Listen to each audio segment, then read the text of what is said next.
Baiklah. Selamat malam teman-teman Portuga. Kita mulai saja acara kita ya, Portuga Virtual Gathering ke-15 malam hari ini. Kenankanlah seperti biasanya saya mengucapkan Assalamualaikum warahmatullahi wabarakatuh. Shalom, salam sejahtera, Om Swastiastu, Namo Buddhaya, salam kebajikan, salam sehat untuk kita semua.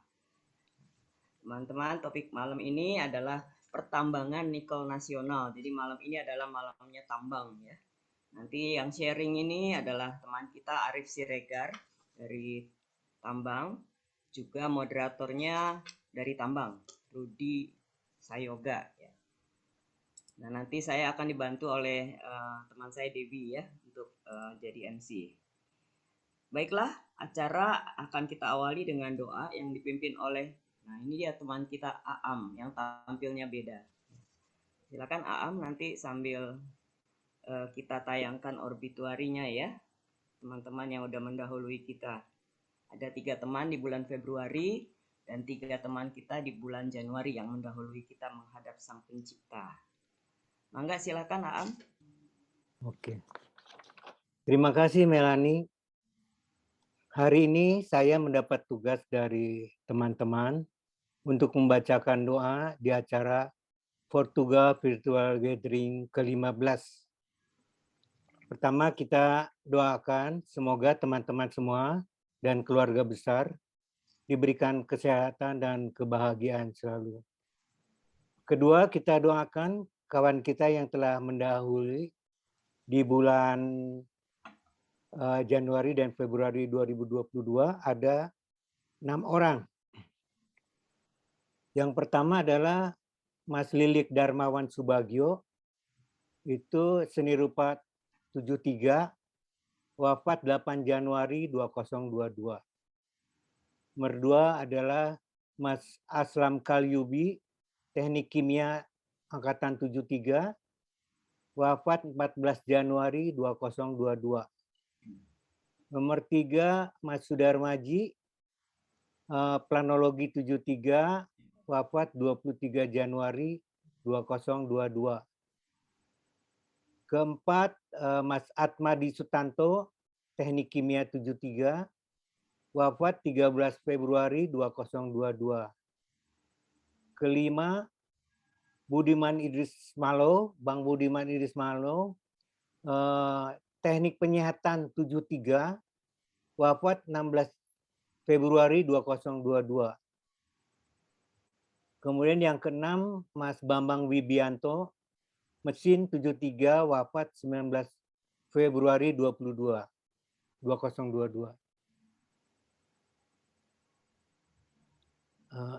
Saya akan mulai doa, mohon maaf. Saya akan berdoa menurut agama Islam yang saya yakini. Untuk teman-teman yang beragama selain Islam, silakan berdoa menurut agama masing-masing. Alhamdulillahirabbil alamin. Wassalatu wassalamu ala asrofil anbiya'i wal mursalin wa ala alihi wassobihi ajmain amma ba'd. Inilah kami Robana, bersimpuh di muka keagunganmu, bergetar berserah diri kepadamu, bersyukur atas segala nikmat dan karunia yang telah Engkau limpahkan kepada kami. Nikmat umur, nikmat sehat, nikmat yang berupa hidup dan kehidupan, serta nikmat yang kami reguk setiap saat tiada terputus. Allahumma ya Allah ya Tuhan kami, Engkau saksikan detik ini, kami bersama sedang menghadiri acara Portuga Virtual Gathering ke-15. Ridhoilah segala niat dan upaya kami ini, ya Allah, dan bimbinglah kami, agar kami dapat melaksanakan kegiatan ini dengan baik dan lancar, serta mampu melanjutkannya lebih baik lagi di masa mendatang. Semoga pula peristiwa khidmat dan kehadiran kami semua dalam acara Portuga Virtual Gathering ke-15 ini akan selalu dikenang untuk lebih meningkatkan tali persaudaraan di antara kami. Amin. Ya Allah, kami adalah makhluk yang lemah, yang tidak mempunyai kemampuan untuk menyatakan rasa syukur kepadamu. kecuali dengan rangkaian niat serta usaha yang bulat untuk senantiasa mengabdi kepadamu, untuk senantiasa berbakti kepadamu, untuk senantiasa menunaikan segala titah dan perintahmu. Oleh karena itu, kuatkan iman kami, ya Rob, Amin. agar kami mampu bersyukur kepadamu atas segala nikmat karunia yang telah Engkau limpahkan kepada kami. Ya Allah yang Maha Pengampun, ampunilah dosa-dosa kami dan dosa kedua orang tua kami. Amin. Kasihinilah mereka sebagaimana mereka mengasihi kami sejak kami masih dalam kandungan dan buayannya. Amin. Peliharalah mereka sebagaimana mereka telah memelihara kami dengan penuh kasih sayang. Sayangilah mereka semua sebagaimana mereka menyayangi dan menyintai kami. Amin. Berilah kami petunjuk sebagaimana mereka telah mengajari kami. Lindungilah mereka sebagaimana mereka melindungi kami. Amin. Ya Robana, tunjukkanlah kami ke jalan yang lurus. Bimbinglah kami ke jalan yang benar, agar kami selamat di dalam mengambil tanggung jawab terhadap-Mu, agama, bangsa, dan negara kami. Allahumma arinal haqqo warzuqna tiba'ah, wa arinal batila warzuqna tinabah. Ya Allah, perlihatkanlah kepada kami bahwa yang benar itu benar, dan berilah kemampuan kepada kami untuk dapat mengikutinya. Dan perlihatkanlah kepada kami bahwa yang batil itu batil, dan berilah kemampuan kepada kami untuk menghindarinya. Robana taqabbal minna innaka atas samiul alim wa tub alaina innaka antat tawwabur rahim. Robana atinya fid dunya hasanah wa fil akhirati hasanah wa qina adzabannar. Amin. Amin. Ya. Subhana rabbika rabbil izzati amma yasifun wa salamun alal mursalin walhamdulillahi rabbil alamin. Wassalamualaikum warahmatullahi wabarakatuh. Waalaikumsalam warahmatullahi wabarakatuh. Oke, baiklah. Terima kasih Pak Am sudah membacakan doa. Baiklah, kita akan masuk ke sesi sharingnya.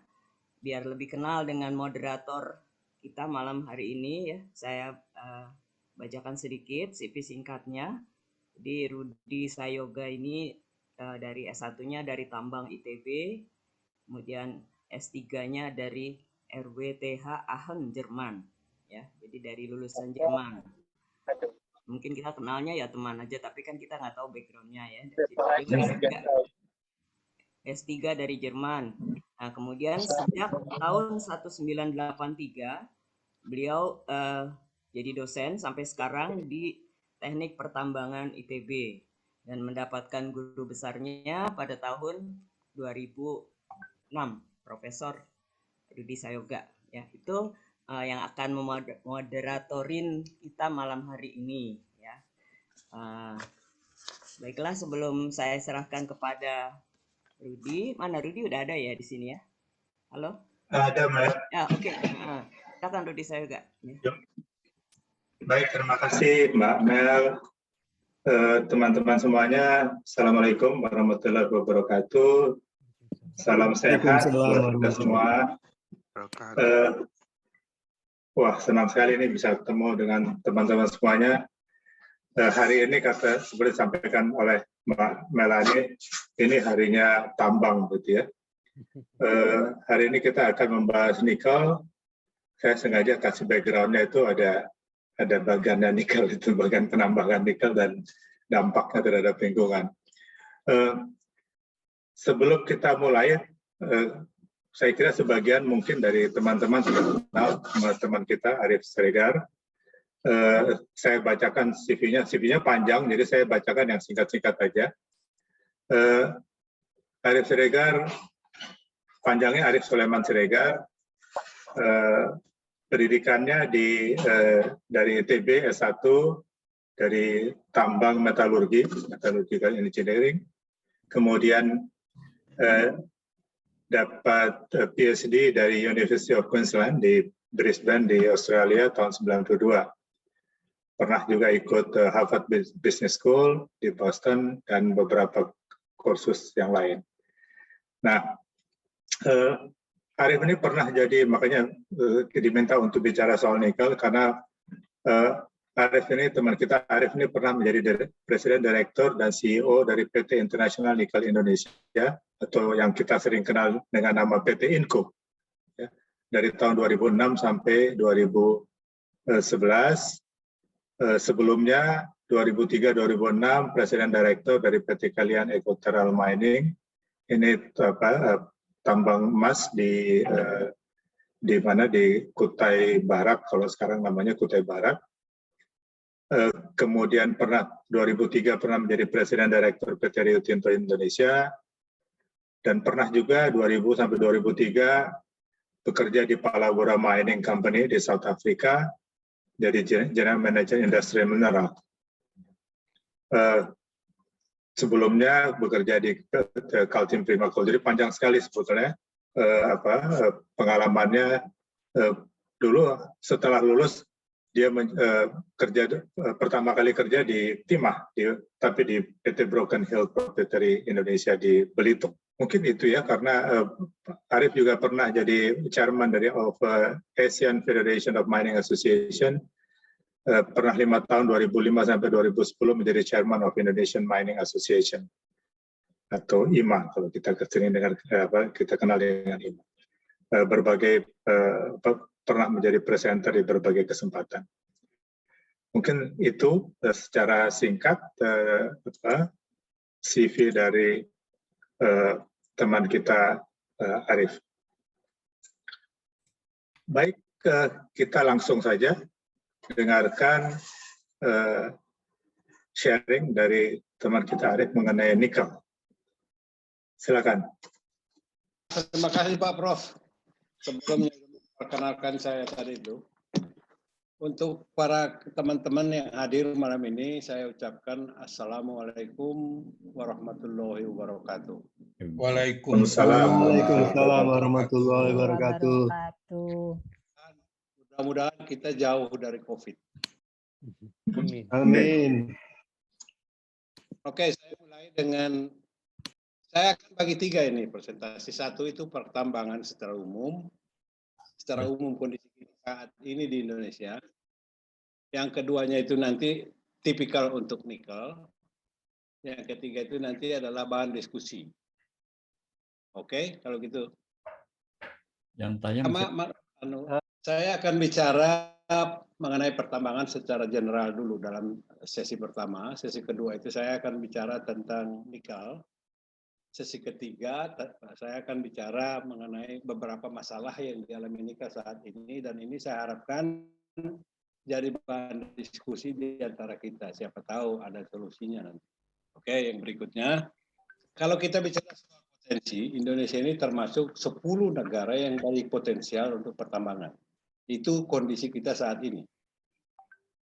Tapi juga 10 yang paling jelek dari 21 negara yang disurvei dari segi climate dan bisnis climate. Ini mungkin tantangan buat SDM lah, lebih cenderung. Kita punya potensi 10 paling top di dunia, tapi juga kita kita punya kelemahan dalam bisnis climate 10 paling bottom dari 71 negara yang disurvei. Ini kondisi sekarang. Kestabilan politik sudah dianggap cukup baik saat ini. Dan ini bisa meyakinkan investor pertambangan supaya bisa masuk ke Indonesia. Karena tapi ada pertanyaan, apa yang terjadi nanti setelah tahun 2024? Mungkin kita juga masih bertanya, nggak ada yang tahu apa yang terjadi 2024. Siapa presidennya dan bagaimana aturannya dan sebagainya. Peraturan perundang-undangan masih dianggap tidak tetap. Dan masih ada ketakutan investor apabila berubah-ubah setiap saat. Dan ini terjadi setiap saat. Dari tahun 2001 sampai sekarang juga beberapa kali berubah dari pusat ke daerah, dari daerah kabupaten ke gubernur, dari gubernur kembali lagi ke pusat sampai hari ini. Kalau sekarang kita ngurus izin untuk pertambangan di Departemen di SDM misalnya, itu akan jadi masalah, akan lama. Dan karena mereka itu baru 2 tahun, baru 1 tahun lah mengurusi pertambangan di Indonesia. Sebelumnya itu kan ada di kabupaten, ada di gubernur. Baru tahun 2021 kemarin itu kembali ke pusat. Tapi yang paling ditakuti oleh si investor itu adalah peraturan yang saya bilang tadi berubah-ubah. Pertambangan itu pada umumnya adalah pertambangan investasi pertambangan 30-40 tahun. Kontrak pertanyaan biasanya 30 tahun, bisa diperpanjang 10 jadi 50 tahun kayak Freeport, kayak Inco dan sebagainya. Tapi kalau setiap tahun dia berubah, ini menjadi was-was terhadap investor. Bagaimana kita mau investasi kalau tiap tahun juga berubah? Itu kira-kira. Mengikuti aturan-aturan, bukan aturan-aturan sebenarnya, masalah-masalah yang kita hadapi di atas tadi itu, sistem perpajakan kita juga tidak tetap berubah-ubah. PNBP yang namanya PNBP juga bisa tiap tahun berubah. PNBP itu pendapatan negara, bukan pajak yang dibayar dari royalti dan sebagainya itu. Ini juga menjadi menjadi menakutkan buat investor kebanyakan. Infrastruktur di Indonesia pertambangan kita dianggap cukup baik. Tetapi sering bermasalah kalau dia mau membuat jalan misalnya atau menyeberangi jembatan misalnya, bukan dipermainkan kali ya, dibikin sulit oleh Pemda biasanya. Ini juga hambatan dan biasanya investor nggak tahu mau mengadu kemana, apa dia mengadu ke bupati atau ke menteri dan sebagainya. Yang jelas itu yang dihadapinya di daerah. Biasanya untuk membebaskan jalan itu bukan hanya biayanya gede ya, tapi juga masalahnya butuh waktu lama dan sebagainya baru selesai.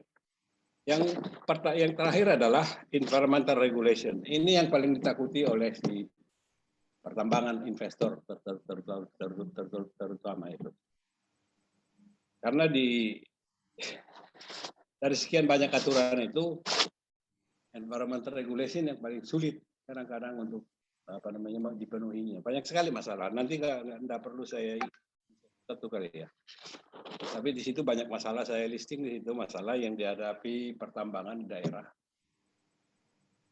Untuk bisa beroperasi di daerah harus memenuhi persyaratan yang diharuskan oleh KLH.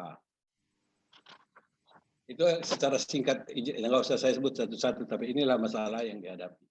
Terus dari informasi yang saya sebutkan tadi timbul pertanyaan, kenapa pemain-pemain besar pertambangan pada kabur dari negara ini? Dan masuk adalah pemain baru, junior mining. Nggak usah saya teruskan itunya lah. Tapi yang masuk itu pada umumnya adalah junior mining. Pada umumnya China. Kenapa pemain BSP, Newmont, Rio Tinto, pada kabur dari kita ini. Sekarang BSP nggak ada lagi. Rio Tinto juga nggak ada lagi. Newmont juga nggak ada lagi. Tapi yang China banyak masuk. Kenapa? Berikutnya adalah ini tadi itu. Masih menarikkah sebenarnya pertambangan nikel? Kalau nikel ini saya bicara soal nikel. Pertambangan nikel di Indonesia masih menarikkah? Oke, biji nikel. Di Indonesia biji nikel banyak sekali. Mulai dari Kalimantan Timur sampai ke Indonesia bagian timur. Banyak di situ. Grade-nya bermacam-macam, mulai dari 1% sampai 2,2, 2,3%. Kalimantan Timur dari dulu juga ada, tapi belum pernah diolah. Tapi di situ ada. Yang sekarang dia jadi center of activity itu di Sulawesi Selatan, Sulawesi Tengah, dan Sulawesi Tenggara dan Halmahera. Dari situ ke sana itu sebenarnya banyak sekali biji nikel. Tapi yang ada di Indonesia biji nikel itu hanya dua, saya sebut di sini dua jenis. Cuma ada limonite dan saprolite. Tadi di belakangnya backgroundnya Pak Profesor Rudi tadi ada itu limonite dan inilah biji yang ada dalam biji nikel Indonesia, dan ini adalah laterite, biji laterite. Tadi saya sebutkan ada dua macam jenis biji nikel di Indonesia. Yang satu namanya limonite. Yang kedua namanya saprolite. Biasanya kalau kita menambang, kita gali lubang dari atas ke bawah, yang paling atas itu adalah limonite. Itu bisa 6 sampai 10 meter tebalnya. Di bawah limonite itu baru ada lapisan saprolite. Itu bisa 2-3 meter anunya. Biasanya kalau kita mau bicara jujur, biasanya limonite lebih banyak daripada saprolite yang kita punya di Indonesia. Masalahnya ada dua. Limonite ini biasanya tidak bisa diolah dengan pyromet, tidak bisa diolah dengan furnace, dengan pemanasan. Yang pyrometalurgi, yang electric furnace biasanya akan menghasilkan bisa ferronikel, bisa nickel in matte, bisa nickel pig iron, tapi itu biasanya saprolite. Kalau NPI biasanya bisa dicampur saprolite dengan limonite. Akan tetapi majority yang dipakai di umpan untuk proses pyromet ini adalah saprolite. Yang notabene itu jumlahnya relatif lebih sedikit daripada limonite. Hydromet, nah ini untuk produksi nikel sulfide. Ini yang dipakai untuk yang kita lagi heboh sekarang ini adalah baterai.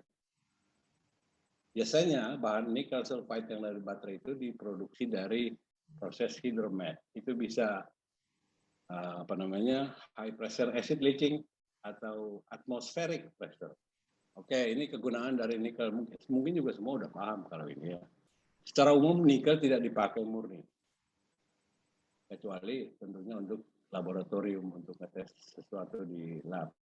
Biasanya 65% dari produksi nikel itu adalah untuk konstruksi. Yang kita sebut mungkin ada stainless steel, ada apapun namanya itu, tapi pada umumnya untuk konstruksi. 20% untuk special alloy. Special alloy maksud saya alloy nikel ini dengan krom, dengan besi, punya ciri khas yang khusus. Dia tahan panas dan tidak karatan. Jadi dipakailah campuran ini menjadi special alloy. Contoh yang paling gampang dari special alloy ini adalah sudut-sudutnya pesawat jet. Pesawat jet itu sudut-sudutnya itu harus tahan panas dan tidak boleh karatan. Pada umumnya itu adalah nikel alloy. Hanya kira-kira 15% untuk baterai sebagai katode, itu sebagai katode dipakai. Dan sisanya sebagai special purpose chemical. Yang kita lagi ramai sekarang adalah yang 15%-nya untuk baterai. Tapi dari jumlah itu enggak seberapa banyaknya. Nickel in matte, nah ini yang diproduksi oleh Inco. Mundur dulu dikit. Ini. Mundur dulu satu. Hah? Oke. Dari sekian produksi nikel di Indonesia ini, ada yang disebut produknya itu nickel in matte. Itu adalah nikel sulfur, nikel sama sulfur. Itu hanya diproduksi oleh Inco. Kadarnya kira-kira 78% nikel, sisanya sulfur dan sebagainya. Itu gunanya juga untuk konstruksi, untuk bikin tubing, lab aparatus spesial dan bermacam kegunaan, termasuk dalam alat-alat untuk nuclear plant. Ini yang special price ini sebenarnya. Ada juga ferronikel yang diproduksi oleh Antam misalnya. Umumnya hanya untuk stainless steel high grade.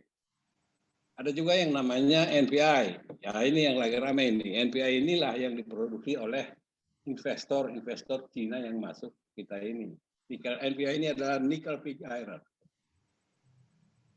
Ini katanya dikembangkan oleh Cina. Tapi menurut saya ini sebenarnya tidak dikembangkan oleh Cina. Kalau teman-teman pernah baca silat dulu, silat apa Koping Ho namanya, atau silat Jawa dan sebagainya. Saya pernah baca di situ bahwa keris dari Sulawesi itu katanya paling ditakuti oleh jago-jago silat zaman dulu. I don't know, walau alam benar apa enggaknya itu. Tapi kalau kita ke sana, keris itu banyak disimpan di museum-museum di Sulawesi sana. Ternyata itu adalah nickel pig iron sebenarnya yang oleh leluhur kita dulu itu diambil nikel ore-nya itu dipanasin aja mungkin di tempat dan sebagainya, jadilah keris. Itu masih banyak disimpan di Sulawesi di museum-museum di sana. Jadi kalau dia bilang NPI itu produk dari ditemukan oleh China, sebenarnya menurut saya enggak. Ratusan tahun lalu nenek moyang kita udah bikin keris dari NPI. Produk berikutnya adalah nikel sulfide. Ini yang umumnya dipakai untuk baterai. Ada nikel metal hydrate, ada nikel lithium, atau nikel kadmium, dan chemical lainnya. Yang ramai sekarang adalah nikel metal hydride. Nah, ini produser nikel terbesar di dunia. Ada yang menganggap Indonesia produksi nikel terbesar di dunia, bukan. Ini perusahaan yang menghasilkan nikel di dunia, urutannya ini. Di sini tidak saya sebut karena Vale SA itu bisa dari Indonesia, bisa dari Brazil, bisa dari New Caledonia. Jadi nomor satu produsen paling besar di dunia itu adalah Rusia. Terus Brazil, Switzerland, Australia, Jepang, dan Indonesia itu cuma PT Antam yang masuk. Karena PT Antam itu dianggap Indonesia. Sedangkan Inco itu masuk dalam kategori Vale. Karena yang punya Inco itu adalah Vale. Oke. Nah ini tambang. Kalau tambang beda lagi. Tadi kan produksi nikel. Nikel itu nikel Ni murni. Kalau tambang terbesar dunia saat ini adalah ini. Iya betul, Indonesia adalah tambang terbesar. Filipina, Rusia, Filipina juga di sini terbuka juga. Ini kok ada ini mengalami ya. Oke. Inilah list dari negara yang punya tambang terbesar di dunia saat ini.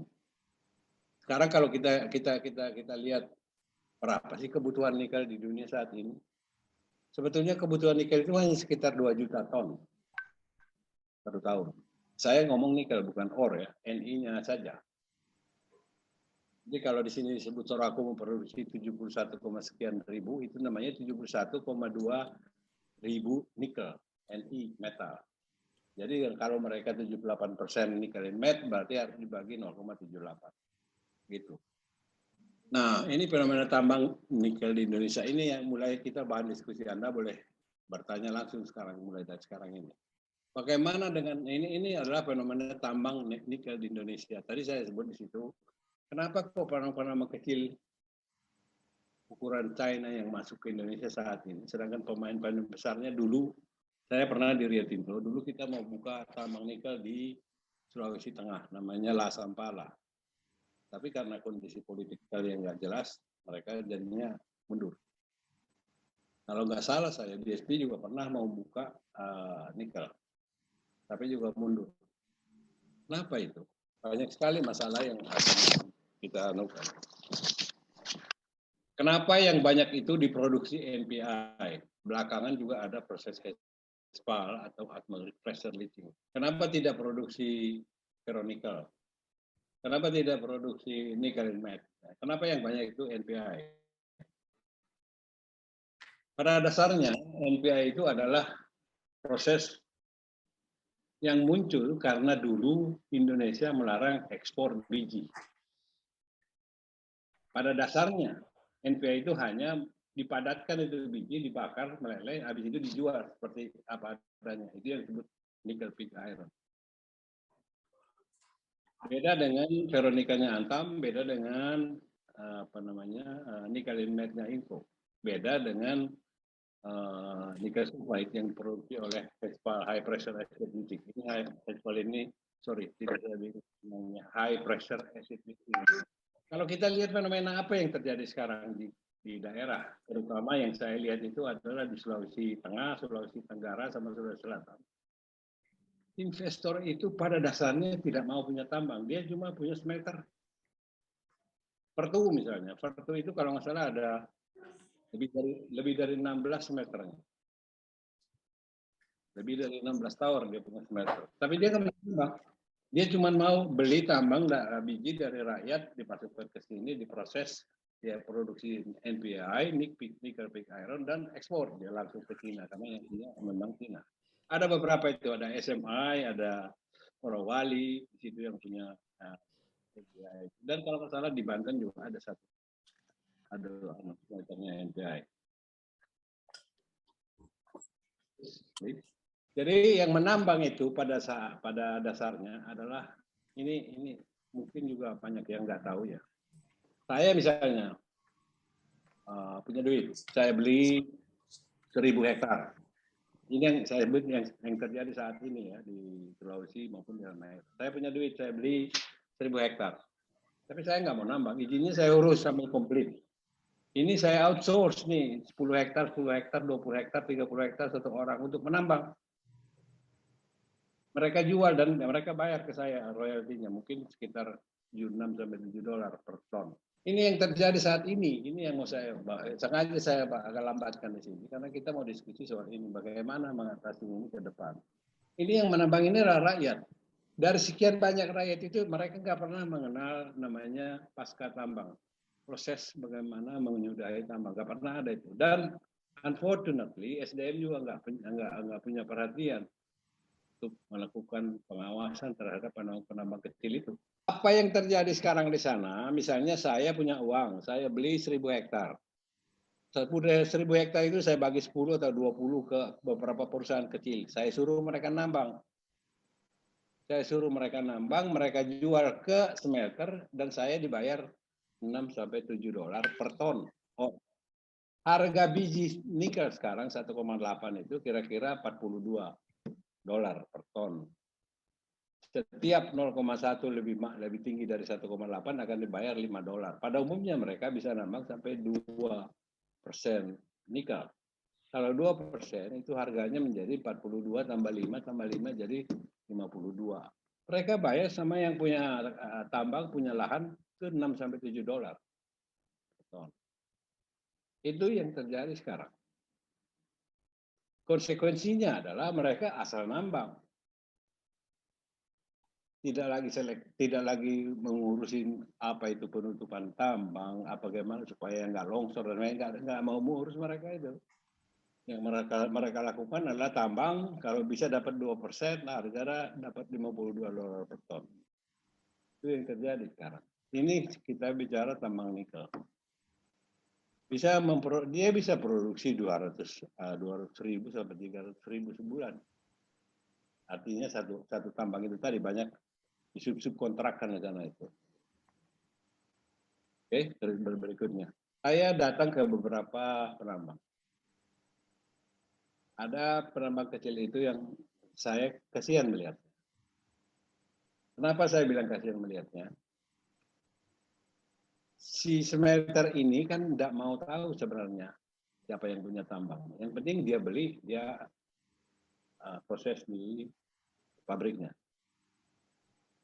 Apa yang terjadi, 2 kali saya lihat ini, sebetulnya kalau disurvei di tambang itu, dia 1,9% nikel kontennya. Tapi begitu ke Vertu atau ke SMA atau ke itu cuma disebut 1,6.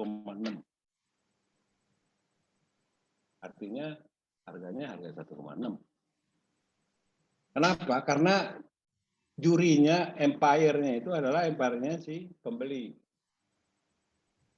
Jadi empire yang di sini adalah juri, seharusnya kalau menurut aturan yang benar, empire itu mengambil sampel, sampelnya itu dibagi 12 atau dibagi 8, satu untuk si pembeli, satu yang punya, yang satu untuk juri, yang sisanya untuk file. Kalau ada dispute antara pembeli dan menjual, diambil yang file dan sebagainya. Tapi ini nggak pernah terjadi. Nah, kita harus mencari jalan keluar supaya tambang-tambang kecil itu bisa tidak dibohongi oleh si pemodal. Di daerah itulah yang terjadi, di daerah itu. Banyak sekali masalah yang mereka dapat. Kalau enggak, mereka ditekan. Ditekan oleh si pembelinya itu. Kalau kamu nggak mau 1,6, ya bawa aja lagi gitu. Begitu ya ceritanya. Kita jangan bicara mengenai fairness di sini. Kita cuma bicara supaya pemerintah melakukan aturan yang benar. Melakukan kalau ada namanya empire, juri, supaya juri itu berfungsi sebagai neutral posisi. Jarang ini, karena ini ada Sukovindo. Pada umumnya yang ditunjuk itu kalau nggak Sukovindo adalah Surveyor Indonesia dan sebagainya. Ada 3 atau 5 perusahaan nih, yang sekarang aktif baik di Halmahera maupun di Sulawesi Tengah, Sulawesi Selatan, sama Sulawesi Tenggara. Mereka main di sana. Ada 5 juri, 5 empire yang ditunjuk oleh pemerintah. Tapi kira-kira itu aja dulu yang mau saya sampaikan hari ini. Tapi saya inginnya itu kita diskusi mengenai ini. Makanya saya bilang yang terakhir ini selalu saya harapkan ada diskusi supaya ada jalan keluar buat pemerintah kita ini. Oke? Oke, saya stop ya. Oke. Terima kasih. Wassalamualaikum warahmatullahi wabarakatuh. Waalaikumsalam Waalaikumsalam warahmatullahi wabarakatuh. Terima kasih Arif telah sharing ya. Mungkin supaya menambah informasi, saya mau nambahkan informasi sedikit aja, beberapa ya informasi buat teman-teman yang mungkin tidak terlalu kenal dengan pertambangan. Jadi saya mungkin share ini yang di belakang saya nih, untuk menjelaskan. Tadi kan disampaikan oleh Arif, ada nikel itu cuma paling dalam berapa ya, 30 meter mungkin ya, paling dalam cuma 30 meter. Jadi seperti ini. Nah, di atas itu tanaman, kemudian ada topsoil biasanya, kemudian ada limonite tadi yang disampaikan ya, limonite, kemudian nanti ada duanya, ada saprolite, ada bedrock.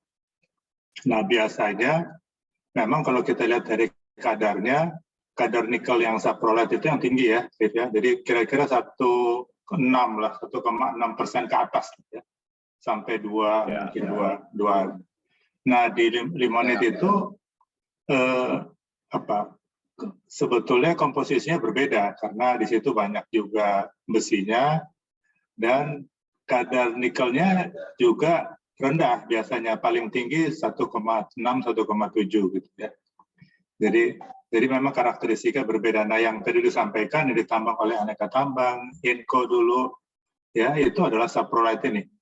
Ya, jadi yang kadarnya tadi ada berapa, bisa sampai 2 sampai 2,5 gitu ya. Nah, yang limonite dulu itu kalau di Inco disimpan ya, kalau di Inco, tapi di tempat lain itu dianggap sebagai ya tidak berharga lah ya. Karena memang sebagai topsoil. Sebagai topsoil betul ya. Jadi makanya ditimbun aja gitu ya. Tidak diproses karena memang sebetulnya teknologi proses hidrometeorologi itu kan untuk yang ekonomis itu kan baru-baru aja ya, baru-baru aja ini. Kalau dulu-dulu masih dianggap tidak ekonomis. Jadi kalau kita lihat, kalau di lapangan seperti ini, jadi orang nambang nikel itu kalau dibuat orang awam, limonite sama saprolite sama topsoil mungkin nggak jauh-jauh beda warnanya ya, seperti bawah ini. Ya, jadi ya tanah aja. Makanya kalau nikel ore atau biji nikel ini yang kemudian diekspor, biasanya dulu kalau kita selalu bilang ini ekspor tanah air, karena kan ini ada di dalamnya ada air ya, ada moisture content-nya, ada tanah, jadi ini ekspor tanah air gitu ya, karena kita gali tanah seperti ini langsung dinaikkan tongkang, masuk ke kapal, dikirim gitu ke mana, ke Cina, ada juga ke Australia, ke mana-mana gitu. Nah itu gambarannya ini. Nah, supaya punya gambaran, jadi dia nggak dalam-dalam sih, tambangnya cuma ya seperti ini, jadi berbeda dengan batu bara. Nah, tadi sudah disampaikan peraturan yang berubah-ubah. Jadi dulu undang-undang kita, undang-undang tambang itu tahun undang-undang 1167. Hilang suaranya. Halo. Ada ya? Ada. Nah, dulu undang-undang 1167, nikel itu masuk kelompok bahan galian strategis. Jadi yang boleh nambang itu cuma BUMN sebetulnya. Atau Inco, karena Inco itu sifatnya kontrak-karya. Kontrak-karya itu KP-nya itu tetap dimiliki oleh pemerintah. Jadi kontraknya dengan pemerintah.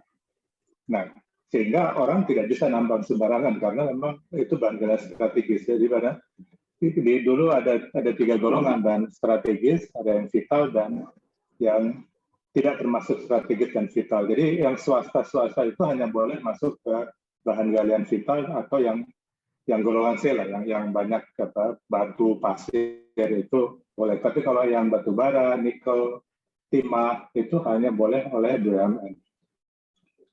Nah, tahun 99 itu kan otonomi daerah ya, undang-undang otonomi daerah, dan kemudian diterapkan tahun 2001. Nah, jadi bisa dibayangkan kalau dulu izin pertambangan kecuali yang bahan golongan C itu semuanya dikeluarkan oleh Menteri Pertambangan Energi dulu.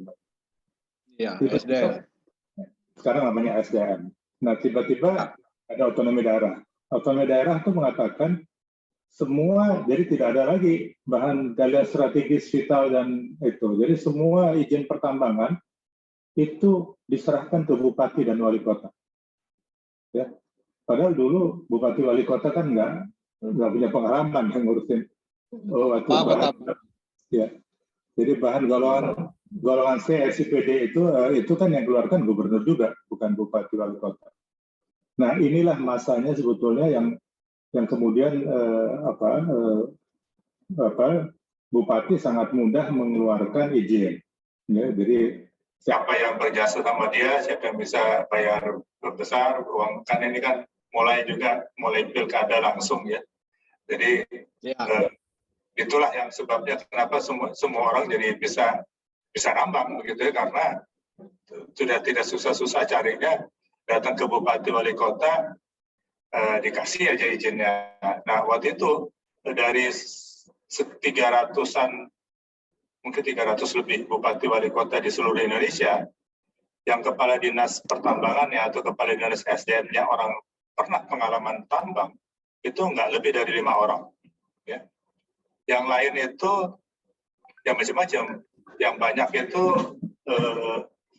guru ya, karena guru itu orang yang mudah naik golongannya kan cepat ya dibandingkan pegawai negeri biasa. Sementara kepala dinas itu kan ada golongan 4A, jadi dicari-cari siapa yang bisa, ya udah guru aja disuruh jadi kepala dinas pertambangan. Ya, jadi kita bisa bayangkan itu yang membuat 2001-2009 ini pertambangan di Indonesia ini bisa dikatakan sudah makin kacau lah, karena bupati wali kota itu tidak ada yang kontrol pada saat itu.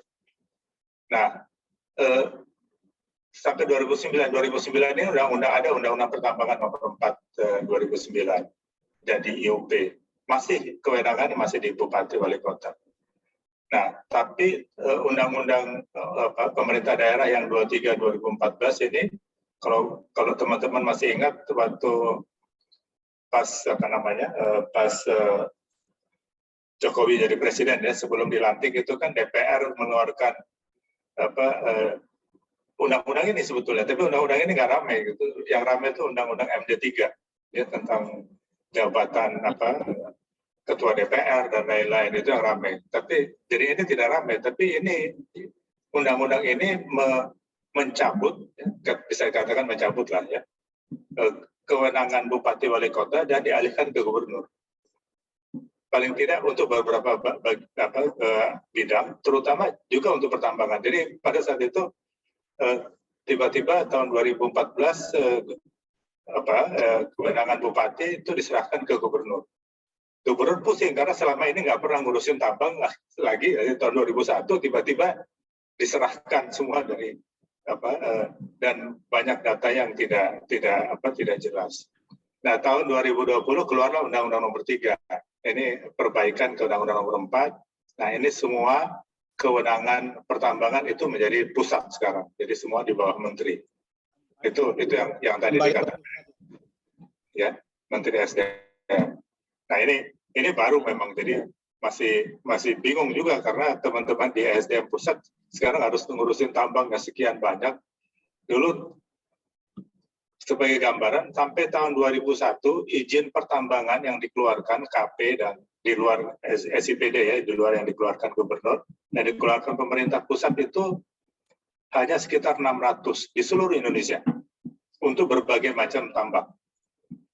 Begitu tahun 2009 total izin pertambangan itu ada 13.000. Ya, dari 600 jadi 13.000 seluruh Indonesia. Makanya SDM mengeluarkan program clear and clean ya, clean and clear. Ya, tapi itulah gambarannya ya. Memang itu yang termasuk di nikel. Jadi yang nikel yang tadinya dulu tidak ada rakyat yang nambang atau tidak perusahaan swasta yang nambang, tahun 2001-2009 ya banyak yang nambang karena memang permintaan juga meningkat. terus sampai sekarang. Jadi itu juga kondisinya.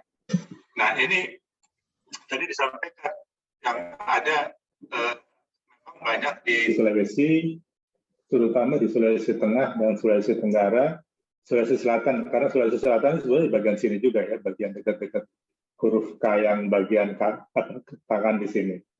Itu memang itu Inko itu Vale itu masuk Sulawesi Selatan itu bagian.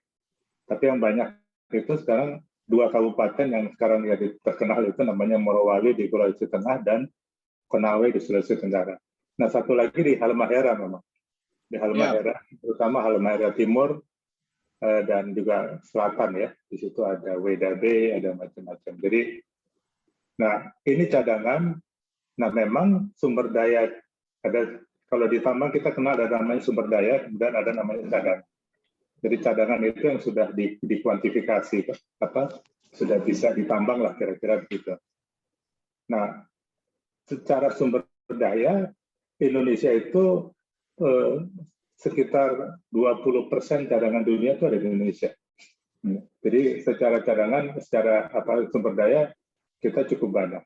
Ya, walaupun ini datanya memang harus selalu diupdate karena cara perhitungannya juga mungkin agak. Nah, kalau kita lihat ini, jadi ini dibagi ini dari Badan Geologi kalau tidak salah ya. Jadi nikel yang di atas 1,7 itu segini nih, yang warnanya. Jadi ini cadangan yang terkira dan terbukti ini kira-kira yang 2 yang bisa ditambang. Sementara yang banyak tadi yang limonit tadi yang di bawah ini. Yang kemudian sekarang ini limonit yang kemudian diarahkan untuk diproses dengan high pressure acid leaching itu ya. Yang itu ada sekarang ada di Pulau Obi ini sudah ada satu yang sudah beroperasi, satu lagi sedang dibangun di Weda Bay ini dan satu lagi di Morowali sedang dibangun aspal yang tadi hasilnya untuk bahan baku untuk baterai katoda ya. Nah, ada satu lagi tadi yang cerita mengenai yang mungkin kita perlu tahu. Jadi pada tahun 2014 ini sebetulnya Undang-Undang nomor 4 nomor 9 itu mengatakan bahwa biji bahan tambang itu harus diolah di dalam negeri, harus diolah. Nah, memang di undang-undang itu mengatakan diberi waktu 5 tahun, itu kan 2009 ya, diberi waktu 5 tahun supaya kebijakan ini bisa diterapkan. Nah, ini diterapkan untuk nikel. Jadi tahun 2014, Januari 2014, diputuskan tidak boleh ekspor biji nikel. Jadi harus diolah di dalam negeri. Jadi kita lihat nih, produksinya yang coklat ini, ya, coklatnya meningkat, ya. Kemudian di 2014 turun, yang biru itu adalah yang ekspor.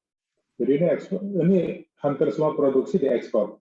Ini diekspor karena memang pabrik yang mengolah itu tidak banyak di Indonesia pada saat itu, belum ada ya. Jadi baru ada punya Inco atau Vale dan Aneka Tambang. Yang lain belum ada. Nah, yang lain yang tadi disampaikan yang di Morowali, di Konawe, di Weda Bay itu mulai dibangun di tahun-tahun ini, tahun 2014 ke atas. 2015, 2016 mulai mereka berproduksi, maka di sini mulai naik lagi nih produksinya. Ya. Karena memang kebutuhan dalam negeri. Nah, tahun 2017, jadi ini itu kan tidak boleh sama sekali ekspor. Nah, tahun 2017 boleh ekspor, ya, boleh ekspor. Tapi hanya nikel kadar rendah. Jadi kira-kira ini limonit lah kira-kira ya. Yang kalau saya peroleh ya nggak boleh. Jadi hanya nikel di bawah 1,7% yang boleh diekspor. Maka disebut relaksasi ekspor. Nah, ini berlaku sampai 2019. Nah, sampai Desember 2019 kemudian diputuskan tidak boleh lagi karena tadi yang di bawah ini mau diproses dengan HPAL untuk bahan baku baterai. Sehingga mulai 2020 tidak boleh lagi ada ekspor. Ya. Nah, mungkin teman-teman sudah dengar gitu ya, kan Pak Jokowi sudah bilang ini kemarin ya, Indonesia itu digugat sama European Union. European Union menggugat kebijakan tidak boleh ekspor. Jadi kebijakan tidak boleh ekspor biji. Jadi yang kalau kita maunya ekspornya bukan biji nikel, tapi ya nikel inmet gitu ya, atau ferronikel, atau NPI, atau yang tadi gitu ya. Itu jadi sudah bahan olahan. Tapi Uni Eropa kemarin menggugat di WTO, mereka mengatakan nggak boleh itu kan namanya pelarangan ekspor biji nikel itu kalau menurut argumentasi mereka itu melanggar perdagangan bebas ya, yang ditandatangani juga oleh Indonesia sebagai anggota WTO. Nah ini yang sedang dalam proses. Jadi gambarannya seperti itu. Jadi dulu pernah memang ada pelarangan ekspor dan sekarang mulai lagi pelarangan ekspor. Makanya yang biru-biru ini di 2020 sudah nggak ada lagi. Tapi ini kan yang data resmi ya. Karena kalau menurut beberapa publikasi tetap aja masih ada yang ekspor, artinya dia ilegal gitu ya. Jadi diam-diam diekspor itu bijinya.